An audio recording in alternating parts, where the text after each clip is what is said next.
I was thinking about this while I was at work, but for like about the past 2 years or so, I have been in a Vampire the Requiem campaign, and actually it's been very invaluable to me.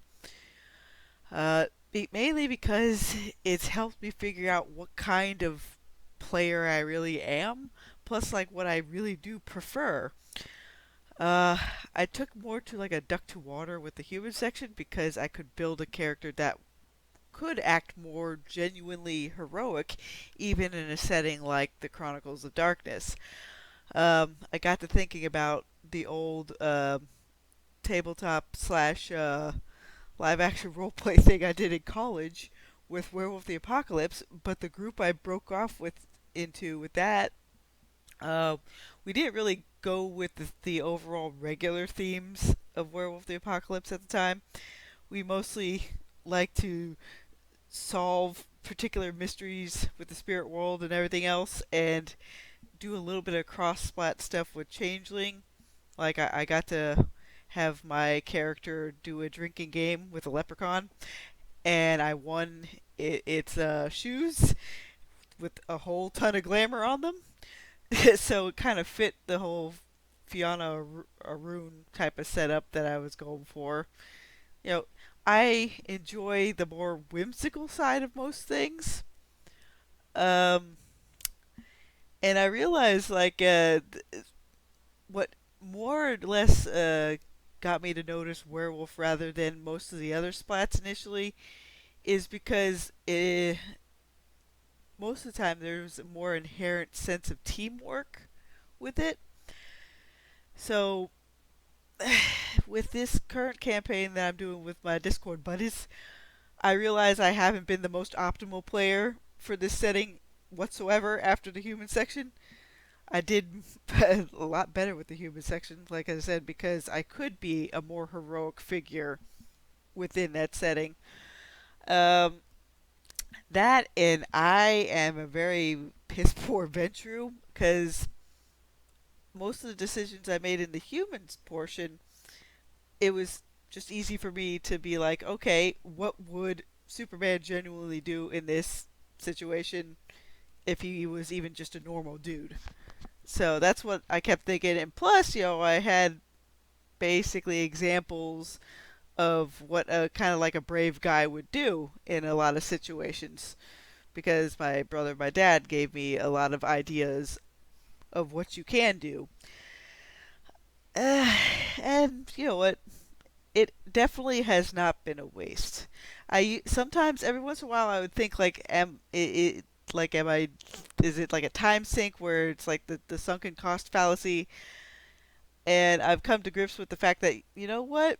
I've learned a lot by playing this character, and honestly, once my ST for this does, if he does decide to release his setup for the Ripper campaign, I'll definitely promote it on the channel because if you do want, kind of like a engaging, more like the flip side of like what happens to humanity, he's definitely very, very, very good at that. Uh, it's just that sometimes, I guess it's just mainly because for right now, that's mostly what's in dominance in terms of like the darker aspect of the human mind and all that stuff. That's what's getting the most attention everywhere. But yeah, when the time comes, I'll definitely link his stuff to the channel. It's just one thing outlet after another with work and everything else. It just got me thinking. It's like I know I've had my venting sessions about the whole dark and lightness thing and nihilism versus all that other stuff,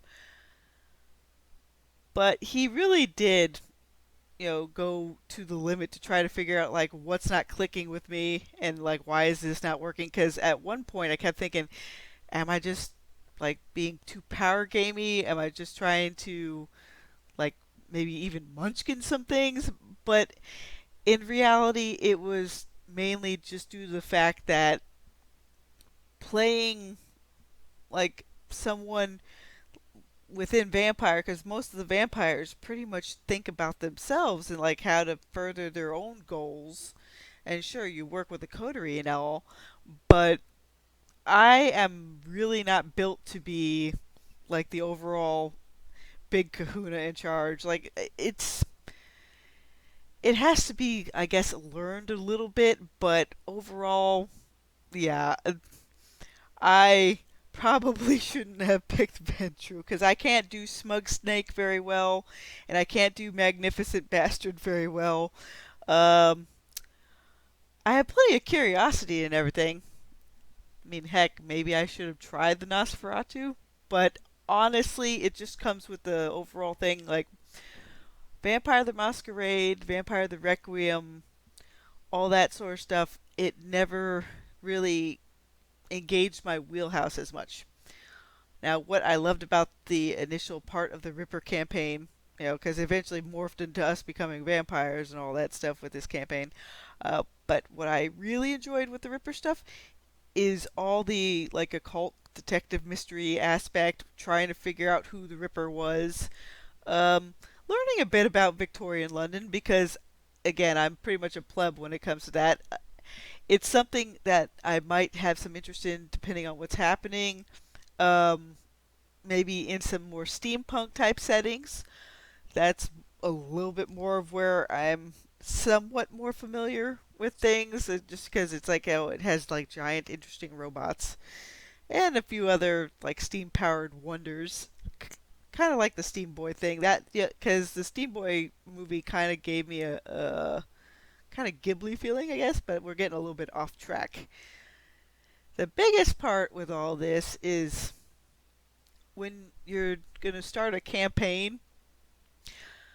Probably a really easy way to figure out which players will probably work fairly well with each other. And don't get me wrong, honest to God, I do enjoy joking with these guys and listening to all the stuff that's happening.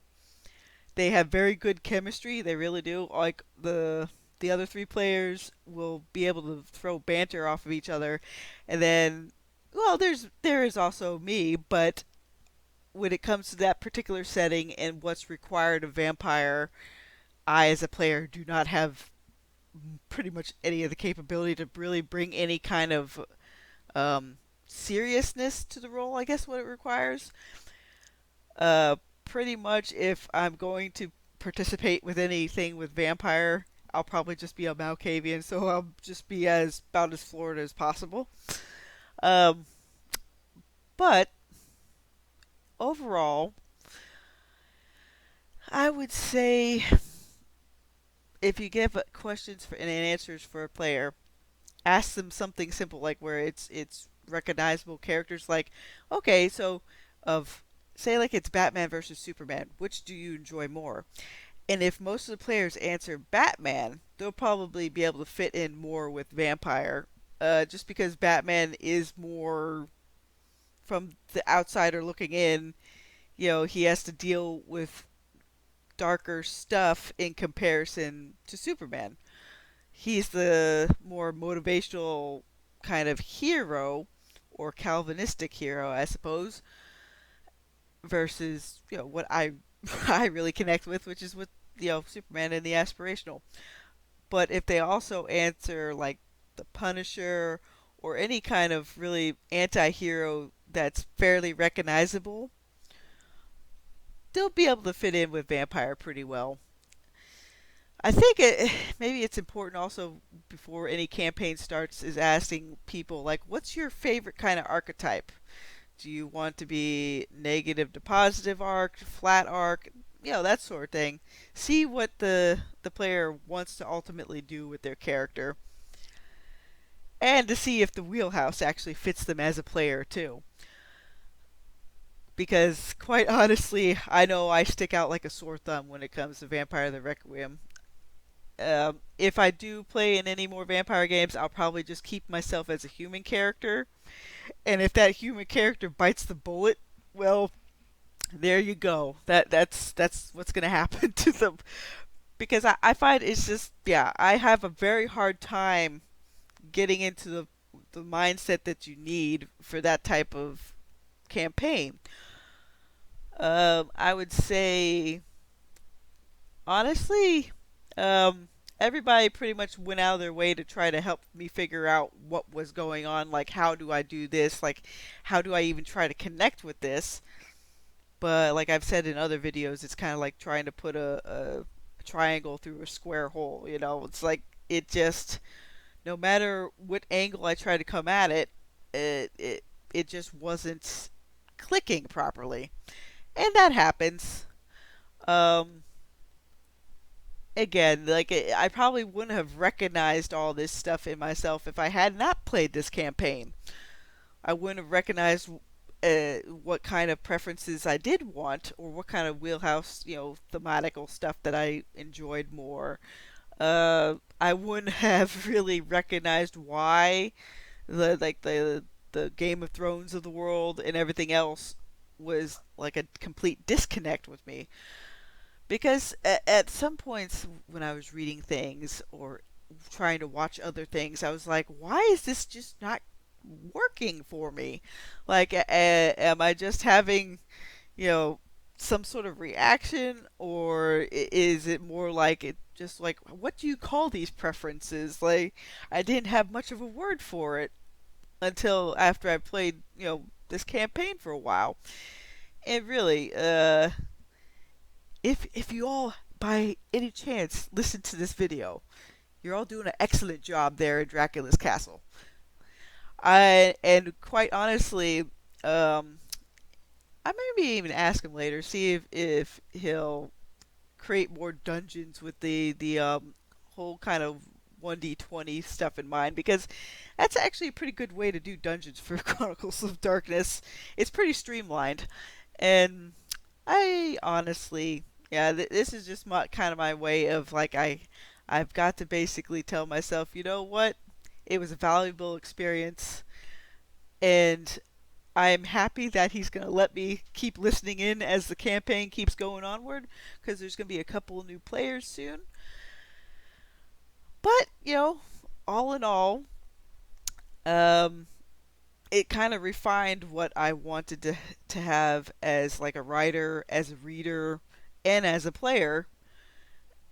And I just, honest to God, I wish I hadn't been as grumbly half the time, because I know at some points I did lash out, like I don't like Batman, that sort of thing. I did make a few comments here and there where it's like, well, shit, I kind of put my foot in my mouth.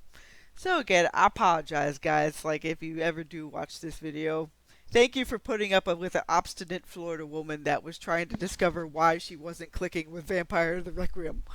So, in any event, have a good evening, everyone.